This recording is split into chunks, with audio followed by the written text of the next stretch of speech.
Hello, welcome to this presentation. This is going to discuss off-campus housing, transportation, and parking issues. This will be specifically for folks that will be looking for off-campus housing, but the transportation and parking is relevant to everybody who will be joining us on campus this fall. So the first thing to discuss, if you are looking for off-campus housing, the university has an office specifically set up to help students locate housing. So it is the Office of Off-Campus Housing and Neighborhood Relations.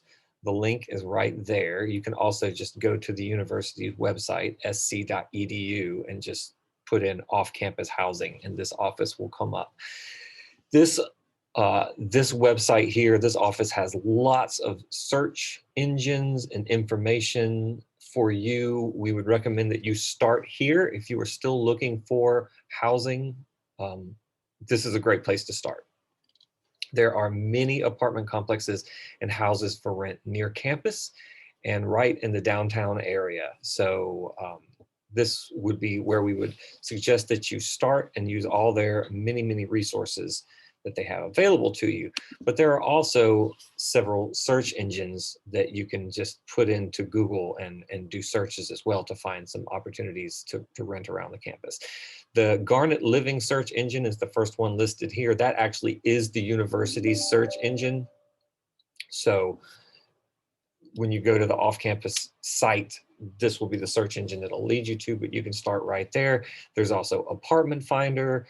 There's realtor.com. Apartment Finder, of course, will be specifically apartments. There's another one that I think is just apartment.com. That is also a search engine. And then realtor.com also has houses that you can look at as well. If you're coming with a family or you have some friends and you would all like to rent a place together with roommates, houses a lot of times are equally like they cost the same as some of the apartment complexes in the area. So it's a good deal if you have some people to split the rent with. A house would be a good thing to look at as well. So lots of options here. So again, off-campus housing office is the place that we would recommend that you start. Now, getting around Columbia, we want to spend a little time talking about this. This is the transportation issues and things that you need to know. So we have bus lines here, people ride scooters, people live close to campus and they walk, people ride bikes, we have taxis, Ubers, Lyfts, we have all of these things. But the first thing that you will notice if you've never been to the United States in general, and especially in more southern cities such as Columbia, we are very car-centric. Everybody has cars. And because of the way that the city is built, the city's kind of sprawls out, a lot of times you're going to need a car to get to certain places, whether you have your own car or whether you have a taxi or an Uber and such, which are all good options here in town as well. So this kind of surprises some people when they come from areas that have very extensive public transportation systems and subways and trains and such. We do not have that in Columbia, so you do need to prepare for that. That said, we've had thousands and thousands and thousands of students over the years function just fine here in Columbia, so it's not that much of an obstacle for you once you get here and get settled in. You can go to our website, the ISS website, and under the arrival and orientation side tab, you can click on that and there's a section on there that says transportation. You can click on that and we have a lot of information about things that you would need to know getting set up, about registering your bike, how to get lifts and taxis. I think we even have some information about purchasing a car and some of the information that you would need there as well. So I would first say go to our website and read the information and click on some of the links that we have there as well. But I am going to cover a couple of topics that tend to be questions that get asked quite a lot. So driver's licenses. If you're going to drive a car, you're going to need a driver's license. So I have four different options right here, from having no driver's license anywhere to having a driver's license from another country. The Process is slightly different for each one of these. If you've never had a driver's license, then you're going to have to take a written test. You have to get a learner's permit that you have to have for 6 months, and then you take a driving test. So if you've never had a driver's license, you're not going to be able to step off the plane and have a driver's license within a week. It's going to take you 6 months to learn to drive and to wait through the required period there. If you have an international driver's license, you'll still have to take the written test, but you can transfer that over within 90 days. So if you have the international driver's license, take that with you to the Department of Motor Vehicles. If you have a license from another United States state, then you still have to take the written test, and then you need to transfer your driver's license within 90 days as well. And then if you have a driver's license from another country, then a couple steps here, you have to take a written test, have to transfer it within 90 days, and you have to get it translated. Even if the driver's license is bilingual and has your native language and English on it, they're still going to want to have that translated, which that's DMV policy. Sorry about that. It's kind of annoying and silly, but that's not our rule. So I'm not going to talk much more about this now, but we have information in our office as well. And then if you go to our website, you can click on the forms library, and then there's a section, one of the documents that you can download. It talks about getting a driver's license, and we'll tell you exactly what you're going to need to do. There's a couple of different steps here, but the main thing to remember is if you do have a driver's license, South Carolina requires that if you are going to be driving, that you transfer that driver's license within 90 days, 3 months of arrival. They want to make sure that you have a state driver's license. All right, talking about cars, everyone wants to know about parking because you're going to be driving to campus. First thing that everyone asks, and I apologize for having to say it, but there is no free parking on campus. There is nowhere for a student to park for free on campus. Even the staff must pay. Everybody in my office, we have it taken out of our paychecks. So there is no free parking on campus anywhere. So you might ask, where do I park and how do I park? Well, this link right here, sc.edu/parking, go and spend some time on this website. This is parking services. There's a lot of information on here. It will tell you what types of parking is available on campus. There's lot parking. There's some that are a little bit off-campus parking. There's garage parking. It'll tell you exactly what you need to do to get permits and how to purchase a permit. It has maps as well, so it will actually tell you like where you can park. If you buy it for a specific garage, that's it. But then there's other places around campus that might be able to work for you as well. So please take some time and go to this parking site. It's got a lot of information on there, and they will keep that up to date. All right, quickly, more discussions of parking on campus. Now, some of this might be familiar to you depending on where you are. It might look a little different, but some of these things are very common around the world. But I just want to point this out real fast. We have 3 pictures here. Once you do get your license, get your car, get your parking permit, you need to watch out for these things. So if you don't want to get a parking permit, you can park at a parking meter, which is the first picture right here, but you have to pay to park there, and they will repeatedly give you a fine if you do not pay. So this is a parking meter, the first one. If you don't put money in, you're going to get a fine. The second picture is a reserved parking spot. This is someone has specifically paid to have this parking spot. So if you do not have the specific permit to park in this specific spot, you will get a ticket and they will tow your car. Your car will be taken away and you will have to pay close to $200 to get your car back on top of the fine. The last one is a handicapped reserved spot. These are generally found at the front of buildings near the doors, easily recognizable. It's a symbol of somebody who is in a wheelchair. You will see right here, that is a $500 fine. That is first time you get $500. If you don't have a specific permit for parking in a handicap spot, you are going to get a very big fine. Your car will be towed, and it is possible that they will suspend your driver's license as well. So don't be tempted. They're close to the front. They generally don't have people parked in them. So don't fall into the trap of saying, well, I'm only going in for 5 minutes. Don't park there. All right, parking passport.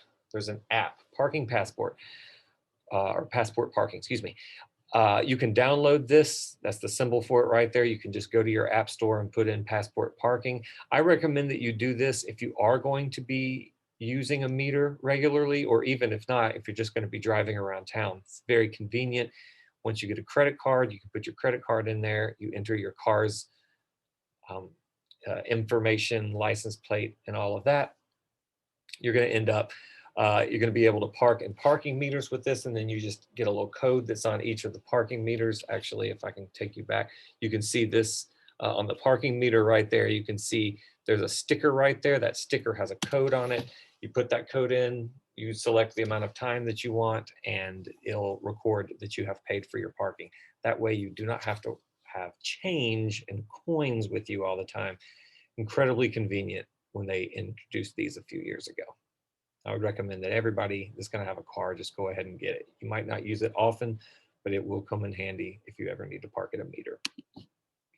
All right, we do have a bus system in town. It is the COMET.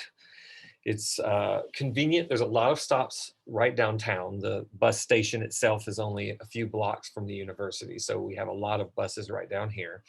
You can download the app. You can go to the website. You can just put in COMET Bus System Columbia SC, and it will pull up the website, and you can download the app to find out about specific routes, pay for tickets. There's also a specific couple of routes. They're called the soda cap, which you can see the picture right down there. It looks like a bottle cap, and it connects West Columbia, Casey, Main Street, the Vista, 5 Points, Seger Park, which is where the baseball field and some stores are, Allen and Benedict colleges, and USC. If you're not here yet, those spots won't mean a whole lot to you, but that's all areas that are right downtown. And these are very convenient. They run short circuits, which means that you can just hop on and move around. So if you don't have a car and you want to just use one of these real quick to get around in the downtown area, these are very convenient. So speaking of COMET, COMET now also runs the USC shuttle system. We have shuttles that run on campus. This is a picture of a map. It's probably been updated since. They run Monday through Friday, 7:30 a.m. to 5:30 p.m. They do not have a set schedule, but they do run approximately 15 minutes.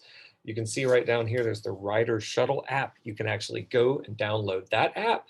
You can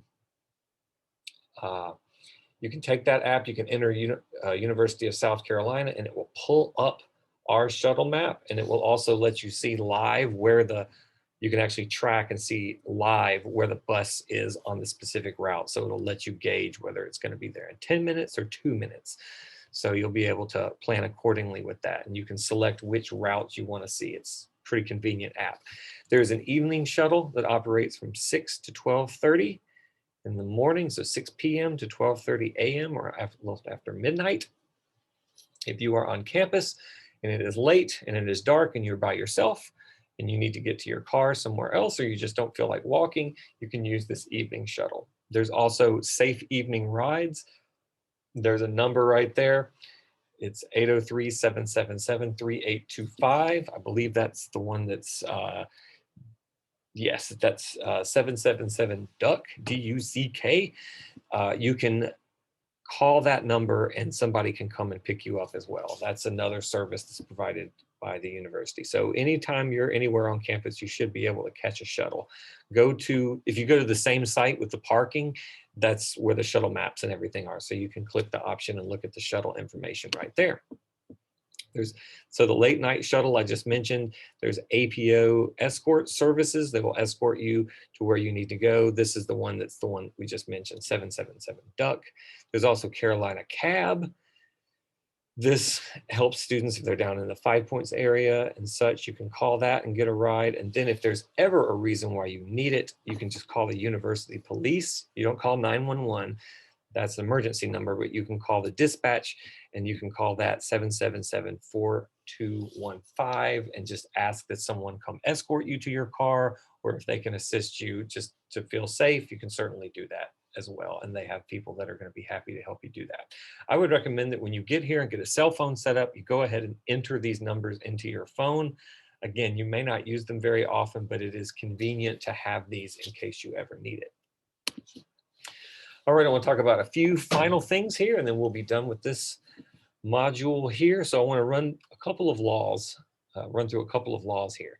First of all, do not drink and drive. I think this is well known wherever you are, but if you receive a DUI, which is a driving under the influence, if you get a DUI charge, this will have very real impacts on your visa status.